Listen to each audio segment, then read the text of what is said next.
Yo, yo, yo, what's up, everybody? It is Kev, one third of the supergroup that is Games Music Life. Shout out to Nadir, shout out to Jay. This will be a solo review of the new DJ Khaled album, Major Key. Now, with it, this is DJ Khaled, aka Khaled, aka Billy's ninth studio album, and it's his most recent offering. So, with it, we're going to dive into it and let's check it out, see what we get. All right, now to kick this thing off, we've got the first song, I Got the Keys, Jay-Z featuring Future. If you've not heard this song, you've been living under a rock. They're playing it constantly on the radio, and it's been everywhere. Videos out. All the rappers are in it. I'm sure that you've heard it. Now, with it, in my opinion, this was a great way to start the album off. It's got an infectious beat provided by 808 Mafia, with Future providing great support on the hook. Jay-Z really comes with solid verses on this song, and he's really kind of getting back to his old form. If you ask me, it sounds like Jay-Z may even be gearing up for album time, so that definitely would be something to take a look at. And if his records going forward sound anything like this, I think that we're in for a treat. Next up, we've got Drake's For Free. I'm sure that you guys have heard this track as well, as it has been all over the place. It is a huge single out right now. It sounds like a track that may have been a leftover from Views, but not in a bad way. It's a very fun track, good for the summer. Drake has an effortless flow, but I wouldn't say that there are really any memorable lines on here. It won't be a song that'll really carry over too much further, but great track for right now. Definitely something to check out. Next up, we've got Nas' Album Done by none other than Nasir Jones. Really like the Fuji La sample on this track with the heavy bass. And Nas is really sounding like early 90s Nas. There was a great balance of trash talk on the first verse with awareness on the second verse. The hook is kind of weak on this song, but that's okay because I don't think that they plan to use this song for a single or anything like that. Khaled really came out the gate with 3 huge bangers to start off this album. If you ask me if this track is any indication of what Nas's album is going to sound like, then I'm really excited for it. I'll definitely be checking that album out whenever it comes. Next up, we've got Holy Key, Big Sean, Kendrick Lamar, and Betty Wright. Now, let me just be the first to say, I never thought that we would get another track with Big Sean featuring Kendrick Lamar after the way that Big Sean just got completely washed out on Control. Most people don't even remember that that was Big Sean's song, let alone that Big Sean had a verse on the song. And I think that Big Sean had that in mind when he came in to record this track. With it, really good song, really high energy beat, and Big Sean comes through with his signature Sean Don flow. At first, I wasn't crazy about the Betty Wright feature, but with more listens, I really like the soul sound that she brings to the track. Kendrick steals the show in typical Kendrick fashion with a brass, braggadocious bravado, and he's got, of course, his vocal or character changes at the end of the song, which I really always find dynamic. So, great track by Big Sean and Kendrick Lamar. Next up, we've got Jermaine's Interlude by J. Cole. Now, this is my personal favorite song on this album. It's got a very mellow, moody beat that fits J. Cole's flow perfectly. He's got a great hook that sets the mood of the track, followed up by J. Cole with some really, really strong verses talking about, kind of the trials or adversities that he's still facing, even though he has become successful. With this is J. Cole at his best, in my opinion. Next up, we've got I'ma Be Alright by Bryson Tiller and Future. This song really showcases where DJ Khaled shines, or his real talent, in bringing artists that you wouldn't typically hear together on these tracks. I feel like both artists complement each other perfectly, with Tiller coming in to cover the hook and the second verse, while Future does his thing on the first verse. It was a surprise banger. Next up, we've got Do You Mind, Nicki Minaj, Chris Brown, August Alsina, Jeremiah, Future, and Rick Ross. This is the first drop-off on the album. It recycles a sample from Michael Sterling's Lovers and Friends, which you may also remember that a few years ago Usher had a song by the same name, and we get the same sample, or really kind of the same beat. There's not much change up from the original song. Nicki Minaj opens up this song with a lackluster verse. For me, I really wish that she would have came a lot stronger to open up this song. It already didn't have a lot going for it, and then this is how we're introduced to it. Really, just wasn't great. Next up, we've got Chris Brown on the hook, which I actually think Chris Brown did a really good job singing the hook on this song. He was one of the bright spots on this song. And then I want to say August Alsina and Jeremiah kind of share a verse.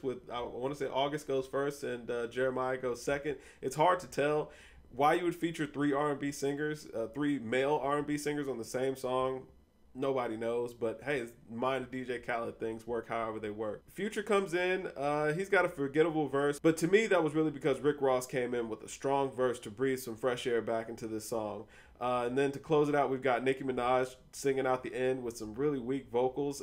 Again, why you've got 3 talented male singers and you would let her sing the ending, I don't know. But with it, weak track, really a drop off on the album, but not terrible. To follow that up, we've got Pick These Apart. This is a family show, so please don't slaughter me on these titles. It's Kodak Black, Jeezy, and French Montana. This song really starts off, it's got a strange beat. It's got really dramatic keys with a heavy bass line that just don't seem to fit together. Kodak Black opens up this song, and I actually like what he had to offer on this song, but the beat really does him a disservice. Next up, we get a verse by Jeezy, and as much as it pains me to say it, man, Jeezy is really a weak point on this song. He tries to mimic Kodak Black's flow, and it's just not working out well for him. It sounds like an old rapper trying to take the new kid style, and it just doesn't work. I need him out of here on this song. Lastly, we got French closing out.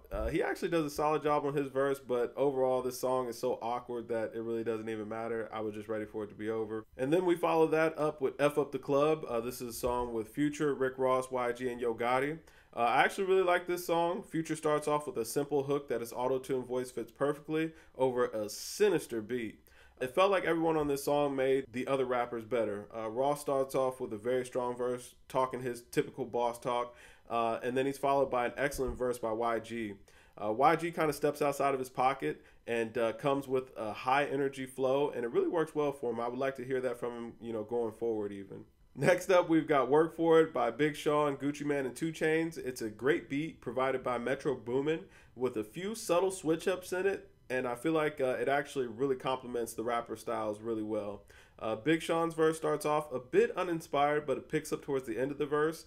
We got Gucci Mane up second, and he stays true to form with the typical goo-wop verse. Can't go wrong with that. And same thing for 2 Chainz could be said. Only thing I wish from Gucci Mane and 2 Chainz is that their verses may have been a little bit longer, or that they may have contributed a little bit more to the track. Big Sean closes out the track with a really strong verse. In my opinion, it made up for the first verse, so really good track, worth checking out. And then we get to Don't Ever Play Yourself, a typical or a classic DJ Khaled line. This song features Jadakiss, Fabulous, Fat Joe, Busta Rhymes, and Kent Jones. This is an East Coast track on this album, and Khaled did a really good job bringing these guys together. Strong verses from Jada, Fab, and Fat Joe. Kent Jones, being the relative newcomer, comes in and really holds his own, but it is Busta Rhymes that steals the show. Busta exhibits a hunger in his flow that I've not heard from him in a long time, but it really sounds like Busta still got it. Next up, we've got Tourist. This is Travis Scott and Lil Wayne. Awesome production with a lot of heavy bass line and soft keys. I would assume that this beat was produced by Travis Scott, as it does kind of sound like his typical style. Travis Scott comes in and he doesn't disappoint with his signature flow. Wayne comes in rapping like he's got bills to pay. I don't know if many people have been paying attention to Wayne recently, but dude has really been on his pivot as far as this rapping stuff. I think that he knows that with the turmoil that he's going through with the label and not being able to release the music the way that he wants to, that every one of these features counts, and he is really giving it his all. So kudos to Wayne and free C5. Then that leads into the next track, Forgive Me Father, Wiz Khalifa, Wale, and Meghan Trainor. Wiz Khalifa and Wale have a surprisingly good chemistry on this track. Both rappers complement each other's style really well without stepping on the other one's toes. To me, Wiz Khalifa right now has been putting out a lot of hits lately. Hopefully this energy carries over into his next project. Wiz Khalifa is notoriously bad at putting out really good projects and really good features and singles, and then when it comes album time, the album doesn't live up to the work that he's been putting into it. So I hope that this energy carries over as he's in a really good space right now. Meghan Trainor really does a solid job on the hook, but she makes it feel like this song doesn't really belong on this album. It kind of sounds like the song would belong more so on the soundtrack, but it's here. It's a good song. It probably will end up on the soundtrack at some point. So kudos to Khaled for having the ear. And then closing out this album, we've got Progress by Movado.